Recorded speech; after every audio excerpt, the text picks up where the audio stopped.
لیلۃ القدر میں یہ دعا زیادہ پڑھا کرو، اللہم انک عفو تحب العفو فاعف عنا۔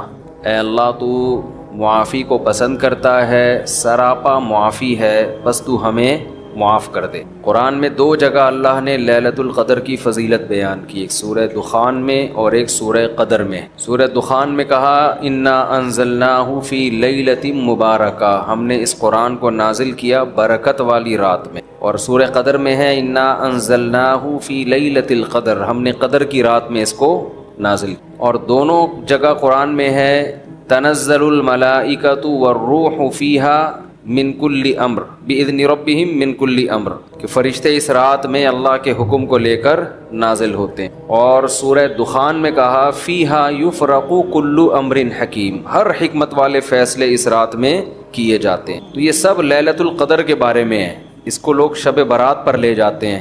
اور قرآن میں ہے خیر من الف شہر، 1000 مہینے سے بہتر ہے۔ تو اس لیے لیلۃ القدر کو تلاش کرنا چاہیے، ہمیں متعین طور پر وہ بتائی نہیں گئی ہے، بتایا گیا تھا نبی صلی اللہ علیہ وسلم کو، لیکن آپ کو بھلا دیا گیا۔ اس میں حکمتیں ہیں، مصلحتیں ہیں۔ بڑی حکمت یہ ہے کہ اگر بتا دی جاتی تو ہم رمضان کے آخری عشرے میں پوری میں عبادت نہ کرتے، پورے سال سوتے رہتے، پورے رمضان سوتے رہتے، اور خاص اس رات کو کچھ اللہ اللہ کر لیتے۔ اور یہ بھی خطرہ تھا بتا دی جاتی تو اس میں گناہ کا عذاب بھی 1000 گنا، سینکڑوں گنا بڑھ جاتا، پھر حجت تمام ہو جاتی، پھر کوئی گناہ گار یہ نہیں کہہ سکتا تھا کہ بھائی مجھے کیا پتا تھا آج لیلۃ القدر ہے، بڑا عذاب آ سکتا تھا اللہ کا، کوئی اس رات میں گناہ کرتا۔ تو اس لیے اللہ کی حکمت نے اس بات کا تقاضا کیا کہ اس رات کو چھپا دیا جائے۔ اب امکانات ہیں، پہلی بات تو رمضان میں ہوگی، اتنی بات تو تقریباً یقینی ہے۔ دوسری بات رمضان کے آخری عشرے میں ہوگی، یہ بھی تقریباً یقینی ہے۔ اب آخری عشرے میں پھر ہمیں یقینی نہیں بتایا کون سی رات، یہ بتا دیا گیا کہ طاق راتوں میں، ان راتوں میں امکان زیادہ ہے، اور بعض حضرات کے نزدیک 27ویں میں امکان اور بھی زیادہ ہے، بعض حضرات کا موقف ہے، لیکن یقینی بات نہیں ہے۔ تو طاق راتوں میں یعنی کوشش تو کریں رمضان کے آخری عشرے میں عبادت کریں، ورنہ کم سے کم آخری درجہ کیا ہے کہ رمضان کی طاق راتوں میں خود بھی نماز، تلاوت اور دعا میں دل لگائیں، اور اپنے گھر والوں کو بھی نمازوں اور تلاوت میں لگائیں، دعاؤں کو، بچوں کو بھی لگائیں، اٹھایا کریں رات کو جا کے کہ بیٹا اٹھو، تھوڑا اللہ اللہ کر لو، نماز پڑھ لو، کچھ اللہ سے دعائیں مانگ لو۔ دعا کو بہت فوکس کرنا چاہیے، آج کل دعاؤں کو چھوڑ دیا بالکل، حالانکہ سب سے بڑی عبادت ہی دعا ہے۔ دعا میں اللہ اور بندے کا جو کنیکشن ہوتا ہے نا، وہ نماز میں بھی نہیں بنتا، وہ تلاوت میں بھی نہیں بنتا، وہ جو تعلق بنتا ہے نا اللہ اور بندے کا دعا میں، وہ کسی عبادت میں نہیں بنتا۔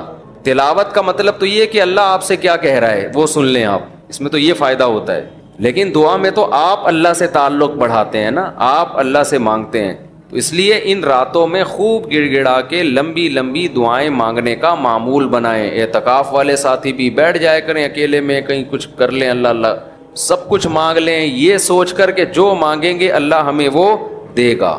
جب انسان مانگتا ہے نا پتہ نہیں ملے گا نہ ملے، تو پھر ملتا نہیں ہے۔ اللہ کہتا ہے جب تیرا میرے بارے میں یہ نظریہ ہے کہ میں دیتا ہی نہیں ہوں، تو پھر مانگتا رہے بیٹھ کے، میں نہیں دوں گا۔ اللہ میں استغنا بہت ہے، اللہ کا معاملہ یہ ہے کہ اللہ میں استغنا بہت ہے، اللہ کے سامنے جھکو گے تو وہ چھپڑ پھاڑ کے دے گا، تھوڑی سی بھی اکڑ دکھاؤ گے تو پھر اللہ کا کچھ نہیں بگاڑ سکتے، پھر خود ہی رلتے رہو گے، ساری زندگی برباد ہوتے رہو گے۔ جیسے نبی صلی اللہ علیہ وسلم نے ایک بوڑھے کو بخار میں دیکھا، فرمایا کہ طہور، یہ بخار تمہارے گناہوں کو معاف کرے گا، خیر برکت کا ذریعہ ہے۔ وہ بیچارہ کہیں غصے میں تھا، اس نے کہا یہ ایک بڈھے کو تنگ کرنے کے لیے آیا ہے۔ آپ نے فرمایا اب ایسا ہی ہوگا، یہ گناہوں کی معافی کا ذریعہ نہیں بنے گا۔ تو دعا میں مانگیں یہ سوچ کر کے یقینی طور پر اللہ میری دعا کو قبول کرے گا، اور بار بار مانگتے رہیں۔ مانگیں کیا، یہ بڑی پرابلم ہے، یہ بڑا مسلمان کے ساتھ مسئلہ ہے۔ بھائی بڑی بڑی چیزیں مانگیں اللہ تعالیٰ سے۔ سب سے بنیادی ضرورت ہماری کیا ہے؟ فمن زحزح عن النار وادخل الجنة فقد فاز، جسے جہنم کی آگ سے بچا لیا گیا اور جنت میں داخل کر دیا گیا، وہ ہے اصل کامیاب۔ یہ مانگو اللہ تعالیٰ سے، اے اللہ مجھے جنت مانگنے کا مطلب پتہ ہے کیا ہوتا ہے؟ یہ نہیں ہوتا کہ میں انہی بدماشیوں میں رہوں لیکن آخرت میں مجھے معاف کر کے جنت میں داخل کر دینا، یہ قطعاً مطلب نہیں ہے۔ جنت مانگنے کا مطلب یہ ہے کہ اے اللہ وہ کاموں کی توفیق دے دے جن کی وجہ سے جنت ملتی ہے. یہ تو بہت کفر ہے ایک طرح کا کہ میں رہوں ایسے ہی, اور یہ تو گویا اللہ کی آیات کا مذاق اڑانے والی بات ہو گئی. تو ہدایت مانگے, ہدایت, سیدھا راستہ, ایسا راستہ کہ جس پہ چل کے کیا ملتی ہے, جنت, اس راستے پہ چلا دے. یہ سب سے زیادہ مانگا کریں. اور جو دین کے کام میں لگے ہوئے ہیں, مبلغین ہیں, علماء ہیں, دینی مدرسے کے طلباء ہیں, وہ ایک اور دعا بہت زیادہ مانگا کریں, کیونکہ ان کو صرف جنت تھوڑی چاہیے, ان کو تو یہ چاہیے کہ ہمیں اللہ نے پیغمبروں کا وارث بنایا ہے, تو ہم سے اے اللہ تو دین کا کام بہت زیادہ لے لے, جو ہمارا مقصد ہے, ہمارا ہدف ہے. اگر ایک عالم کاروبار کامیاب کر کے چلا گیا تو یہ کون سا تیر مار لیا اس نے, یہ کوئی اس کا اصل کام تھوڑی تھا. ایک عالم شادی کر کے 4 شادیاں کی اور دھڑا دھڑ بچے پیدا کر کے دنیا سے چلا گیا, کام تو یہ بھی اچھا کیا اس نے, لیکن یہ اس کا اصل ہدف, یہ تو کوئی بھی کر سکتا ہے. یہ تو ابو ظہبی کے جو سابق بادشاہ تھے ان کے میرے خیال ہے 100 کے قریب کہا جاتا ہے بیٹے بیٹے تھے ان کے, دھڑا دھڑ شادیاں کی انہوں نے. وہ لوگ تو پھر طلاقیں دے دے کے بھی کرتے رہتے ہیں نا عرب بادشاہ, انہیں کوئی نہیں پوچھتا کہ طلاق دے بھی دیں, ہم آپ اور نہیں, یہ گھر کا شروع کر دینا, پٹو گے برے طریقے سے. اور ویسے بھی شریعت میں پسندیدہ کام نہیں ہے طلاق دینا, لیکن عرب لوگوں کے پاس پیسہ بہت ہے, وہ بھائی ایک بیوی کو طلاق دی, یہ بھائی بنگلہ دے دیا, وہ خوش ہوتی ہے, چل بھائی بنگلہ ملا, ایک اور شادی کی, تو ان کے ہو جاتے ہیں 100. تو عالم کا اصل کام کیا ہے, اللہ اس سے دین کا کام لے لے. جیسے پیغمبروں کو دنیا میں بھیجا گیا دین کی خدمت کے لیے, وہ اگر وہی نہ کریں تو پھر ان کا مقام اور مرتبہ ہے, ظاہر ہے ان کا مقام کس لیے, دین کی خدمت. تو جو دینی مدرسوں کے طلباء ہیں, علماء ہیں, ان کا تو یہ فرض ہے کہ اتنا مانگے اللہ سے کہ اللہ ہماری صلاحیتیں ضائع نہ ہوں, تو ہم سے دین کا بہت زیادہ کام لے لے. ایک عامی آدمی بھی یہ دعا مانگ سکتا ہے, لیکن طلباء اور علماء کے لیے اس کی اہمیت زیادہ ہے. تو اس میں ہمارے حضرت یہ دعا بتایا کرتے تھے, اے اللہ اخلاص کے ساتھ کام لے لے دین کا, کیونکہ دین کے کام میں بہت دفعہ ریاکاری آتی ہے. کام دین کا ہوتا ہے لیکن پھر آدمی کی اپنی انا شامل ہو جاتی ہے, اپنی پبلسٹی, میں بڑا بن جاؤں, میری پروموشن ہو, مجھے لوگ واہ واہ کریں, یہ نفس کی خواہش اس میں کیا ہوتی ہے شامل, اور اس سے دین کا کام تو ہو جاتا ہے, آپ کو قیامت کے دن ٹکے کا بھی اجر نہیں ملتا. کیوں؟ حدیث میں آتا ہے ان اللہ رب یؤید ھذا الدین برجل فاجر او کما قال صلی اللہ علیہ وسلم, اللہ بعض دفعہ کسی فاسق سے بھی دین کا کام لے لیتے ہیں, اس کا اللہ کی نظر میں مقام نہیں ہوتا, لیکن بعض دفعہ کام اللہ اس سے لے لیتے ہیں, ہو جاتا ہے, لیکن مقبول نہیں ہوتا وہ. تو اخلاص کے ساتھ دین کے کام کی اللہ توفیق دے, کس کے ساتھ, اخلاص. دوسرا عافیت کے ساتھ. دین کے کاموں میں آزمائشیں بہت ہیں, جیلیں بھی ہیں, لوگوں کی صلواتیں بھی ہیں, تو انسان اللہ سے دعا یہی مانگے کہ عافیت کے ساتھ ہو جائے, آزمائشوں میں نہ گھروں میں. اور تیسری بات, قوت اور ہمت کے ساتھ. قوت الگ چیز ہے, ہمت الگ. پاور بھی ہو میرے پاس کام کی, کمزور آدمی دنیا میں کام نہیں کر سکتا, تو کام بھی قوت کے ساتھ ہو, پاور کے ساتھ, جاندار کام ہو, کچھ کر کے جاؤں دنیا سے, لوگ کہیں بھائی, لوگ کہیں نہ کہیں, اللہ کہے کہ کچھ کر کے گیا. لوگوں کو بعض دفعہ پتہ ہی نہیں ہوتا, کر کوئی اور رہا ہوتا ہے, کیش کوئی اور کرا رہا ہوتا ہے, تو اللہ کو پتہ ہے, اللہ کہے کہ واقعی تو کچھ کر کے آیا ہے. اور چوتھا, ہمت کے ساتھ. طاقت ہوتی ہے, بہت سے طاقتور ہم نے دیکھے ہیں سستی کی وجہ سے کام نہیں کر رہے ہوتے, پوستیوں کی طرح پڑے رہتے ہیں. وہ پاور بھی ہوتی ہے, بولنے کی طاقت, چلنے کی طاقت, دوڑنے کی طاقت, لیکن کیا ہر دوڑنے والا دوڑتا بھی ہے؟ اس کے لیے ہمت بھی تو چاہیے نا. کمزور میں ہمت ہوتی ہے, طاقت نہیں ہوتی. طاقتور میں, یعنی اگر کمزور میں ہمت ہو, طاقت نہ ہو, وہ بھی کسی کام کا نہیں. آپ میں طاقت ہے مگر ہمت نہیں ہے, آپ بھی کسی کام کے نہیں ہیں. تو ہمت کے ساتھ, تو یہ 4 الفاظ کے ساتھ دعا مانگا کریں, اے اللہ دین کی خوب خوب خدمت لے لے, اخلاص کے ساتھ, عافیت کے ساتھ, قوت اور ہمت کے ساتھ. اتنی خدمت کہ میں دین کے کاموں میں کسی سے پیچھے نہ رہوں, کیونکہ مقابلہ کمپٹیشن ہے. پہلے میں کبھی یہ دعا مانگتا تھا, بلکہ میں کیا, ہمارے دوست تھے, وہ انہوں نے ہمارے شیخ کو خط لکھا کہ وہ میں یہ دعا مانگتا ہوں, اے اللہ میں دینی کاموں میں سب سے آگے نکل جاؤں, سب کو پیچھے چھوڑ دوں میں. انہوں نے فرمایا یہ سب کو پیچھے چھوڑنے والی دعا ٹھیک نہیں ہے, وہ کہیں گے ہمیں کیوں دعا میں ہرا رہا ہے, تو اپنے لیے مانگنا. یہ ایسا ہی ہے جیسے آپ کہہ رہے ہو, اے اللہ مجھے اتنا پیسہ دے کہ وسیم سے زیادہ دے دے مجھے, وہ وسیم مجھ سے پیچھے رہ جائے. تو وسیم کہے گا تو اللہ سے جتنا پیسہ مانگ, مجھے کیوں پیچھے کر رہا ہے اپنے, میں نے تیرا کیا بگاڑا ہے بھائی. تو حضرت نے دعا کے الفاظ چینج کروائے, ان سے کہا یوں نہ مانگا کرو کہ میں سب کو پیچھے چھوڑ دوں، بلکہ یوں دعا مانگو میں کسی سے پیچھے نہ رہوں، مجھے اپنے آگے نکلنے کی فکر ہے، دوسروں کو پیچھے چھوڑنے کی نہیں ہے. تھوڑی سی ورڈنگ صحیح کر لو اپنی. تو یہ 2 دعائیں بہت مانگا کریں. اپنی اولادوں کے لیے مانگ لے، مجھے ایسی اولاد دے دے جو نیک اور صالح ہو، دین کی خدمت کرے. اللہ کی نظر میں دیکھو آپ کی اولاد مالدار ہے نا، آپ تو خوش ہوتے ہو میرا بچہ کتنا بڑا بنگلہ. اللہ کی نظر میں اس کی ویلیو 2 ٹکے کی بھی نہیں ہے. اگر اللہ کی نظر میں ان پیسوں کی، گاڑی بنگلے کی کوئی 2 ٹکے کی حیثیت ہوتی نا، تو موسیٰ کلیم اللہ کو اللہ سب سے زیادہ مال دیتا، سب سے زیادہ مال. اور فرعون تانے کیا دیتا تھا حضرت موسیٰ کو؟ مسکین، اس کے ہاتھ میں سونے کے کنگن نہیں ہیں، میرے ہاتھ میں سونے کے کنگن، میرے پاس باغات جن کے نیچے نہریں بہتی ہیں، موسیٰ کے پاس کچھ بھی نہیں ہے، مسکین. آپ اپنی اولاد کو چاہتے ہو کروڑ پتی بن جائے، دولت مند بن جائے، یہ بابا بھائی مسافر خانہ ہے، لعنت بھیجو یار. بن جائے تو ٹھیک ہے، میں نہیں کہہ رہا ان کو غریب لاوارث چھوڑ کے جاؤ. فوکس کس کو کرو بھائی؟ نیک بن جائے، دیندار بن جائے، پرہیزگار بن جائے. اگر پرہیزگار بن گئی نا، اللہ پہ اعتماد اور تعلق ہو گیا، سوکھے ٹکڑوں میں بھی آپ کی اولاد خوش رہے گی.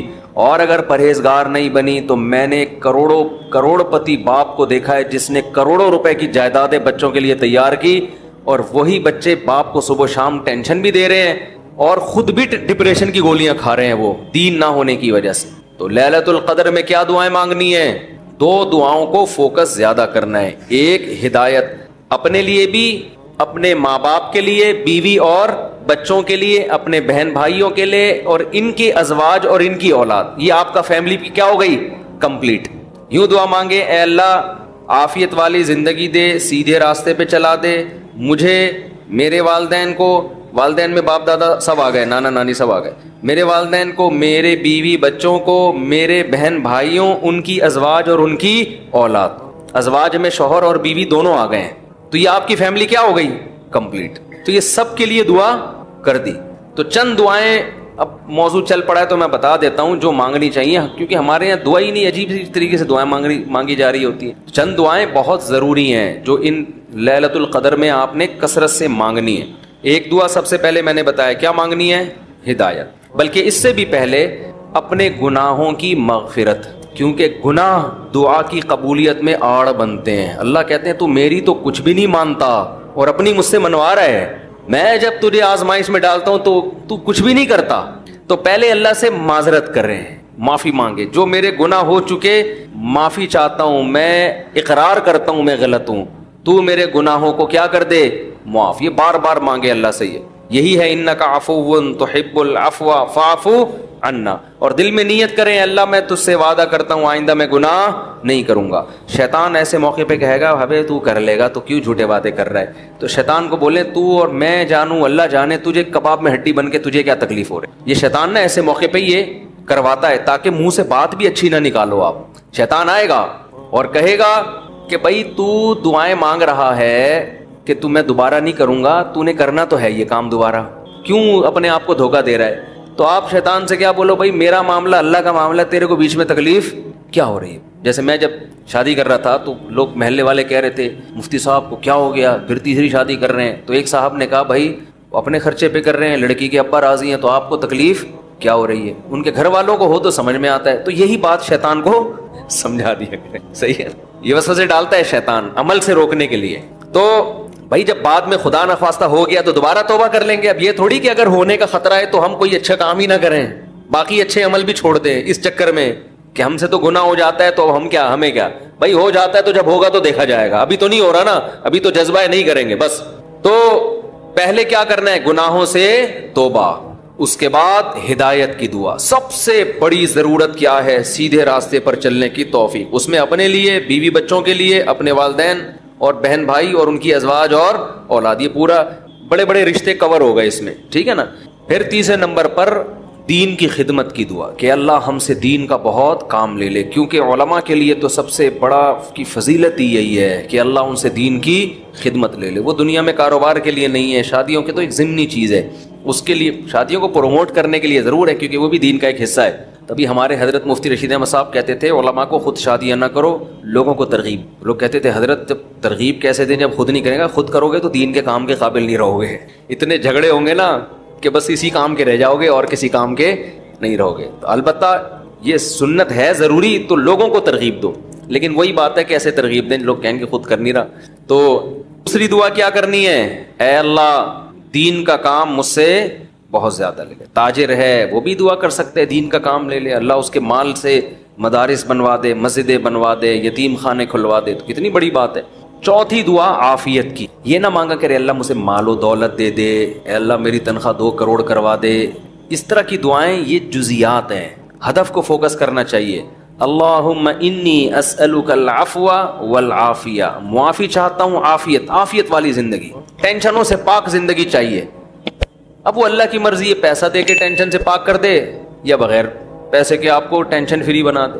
عافیت چاہیے مجھے فی الدین والدنیا والآخرہ, دین میں بھی عافیت, میرا دین بھی مصیبتوں سے محفوظ رہے, میری دنیا بھی اور آخرت بھی. وفی اہلی و مالی, میرے گھر بار بھی پریشانیوں سے محفوظ رہے, بیوی بچے بھی, و مالی اور میرا مال بھی مصیبتوں سے محفوظ رہے. مالوں پہ ہلاکتیں آ جاتی ہیں, فیکٹریوں کو آگ لگ جاتی ہے, تو یہ بڑی جامع دعا ہے, سمجھتے ہو.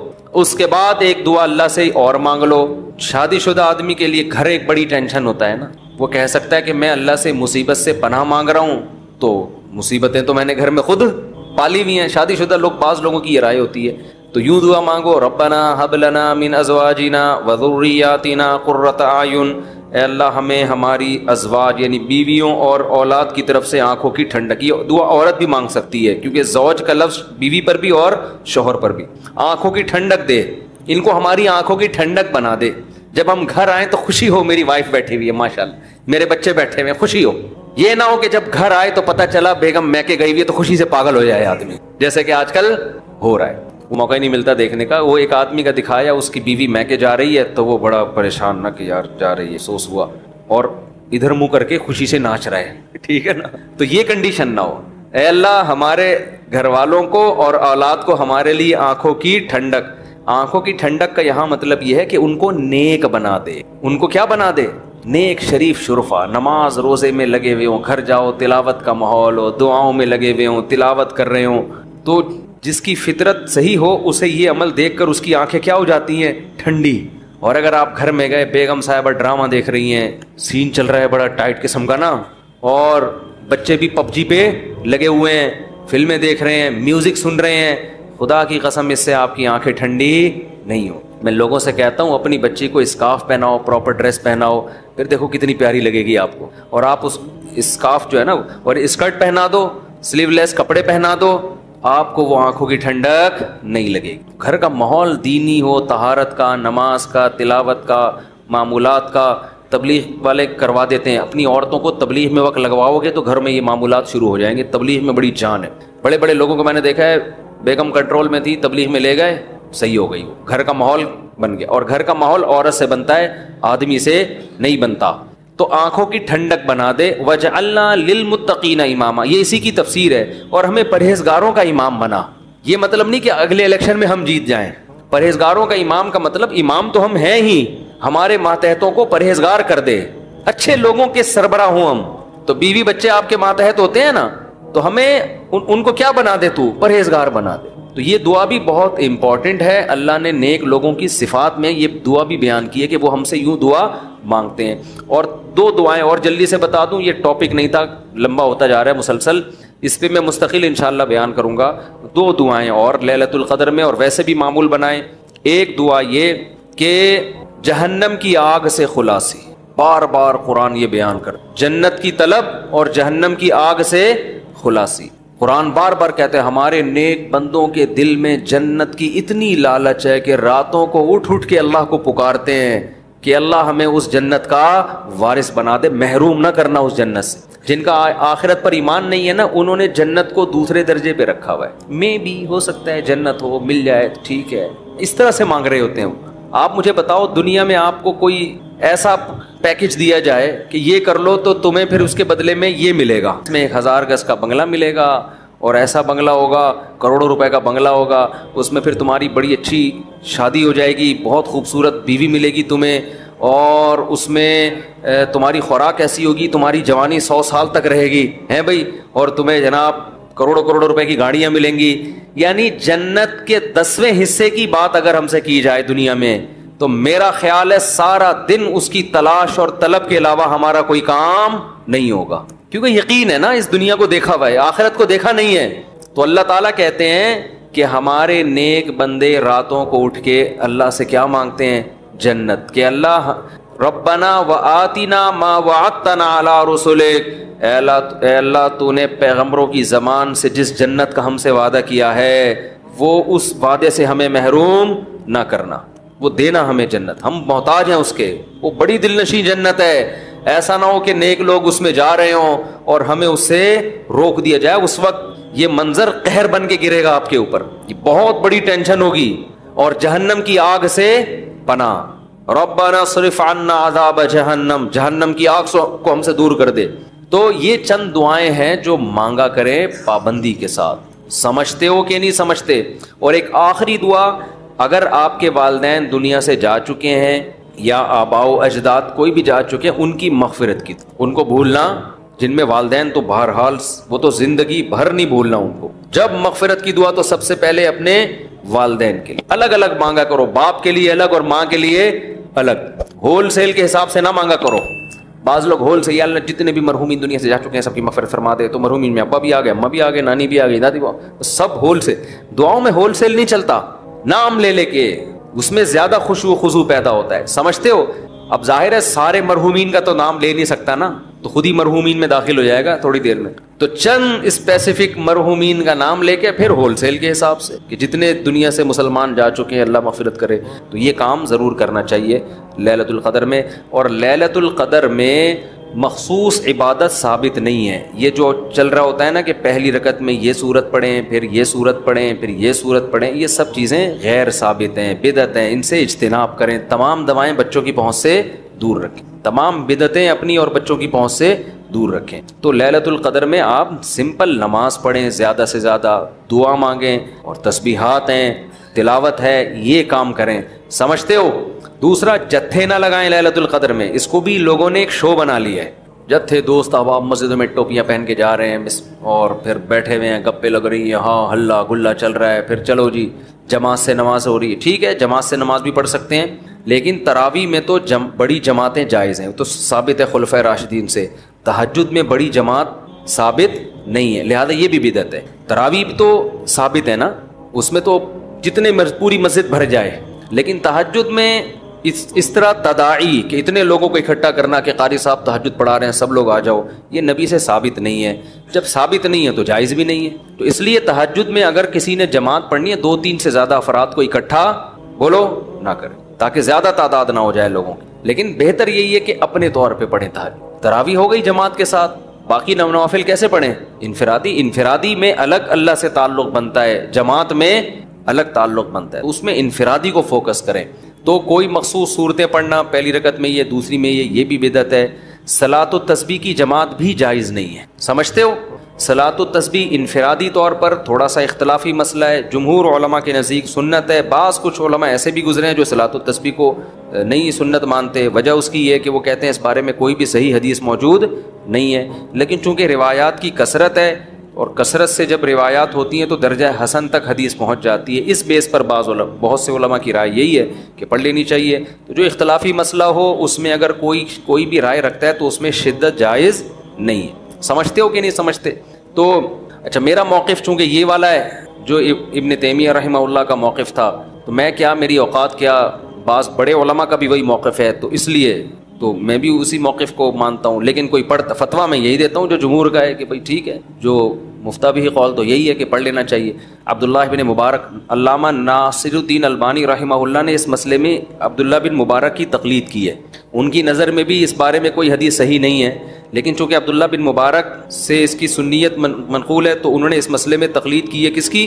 عبداللہ ابن مبارک کی، کہ اتنے بڑے آدمی پڑھتے تھے تو ٹھیک ہے. تو خیر کہاں سے لمبی بات چلی گئی. تو لیلۃ القدر میں دعائیں مانگنی ہیں اور گناہوں سے معافی. تو گناہوں سے معافی میں گناہ دماغ میں ہوں گے تو معافی مانگے گا نا. تو پہلے اپنے گناہوں کے بارے میں سوچنا بھی ہے کہ میرے اندر خرابیاں ہیں کیا. تو دیر آر 2 types آف خرابیز. خرابیوں کی کتنی قسمیں ہیں؟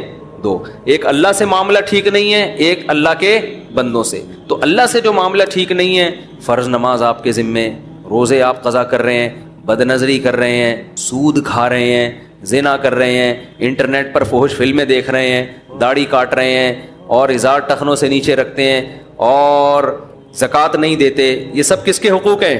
اللہ کے۔ حج نہیں کیا، فرض ہوا ہوا ہے آپ کے اوپر، اور مخلوق کے حقوق کیا ہیں؟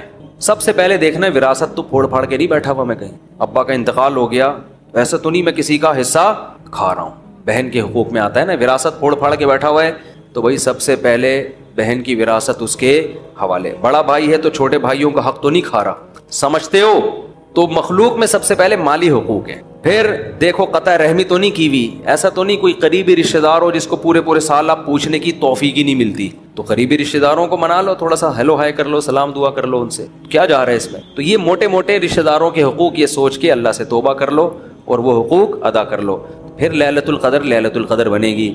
جس طرح سے آج کل لیلۃ القدر منائی جا رہی ہے نا، حالانکہ وہ منانے کی چیز نہیں ہے، لیکن جس طرح سے منائی جا رہی ہے اس طرح تو بھائی ہزاروں لیلۃ القدر آ جائیں تو کیا فائدہ، تھوڑی بہت عبادت کا ثواب تو مل جائے گا، لیکن جو فضیلت ہے گناہوں سے توبہ کی توفیق اور اللہ تعالیٰ فیصلے کرتے ہیں پورے سال، تو جب جو وراثت کھانے کا ارادہ کر کے بیٹھا ہوا ہو اس کے لیے کیا فیصلے ہوں گے پورے سال، خود سوچ لو آپ۔ تو یہ تھوڑا لیلۃ القدر کے حوالے سے کچھ باتیں تھیں، اللہ عمل کی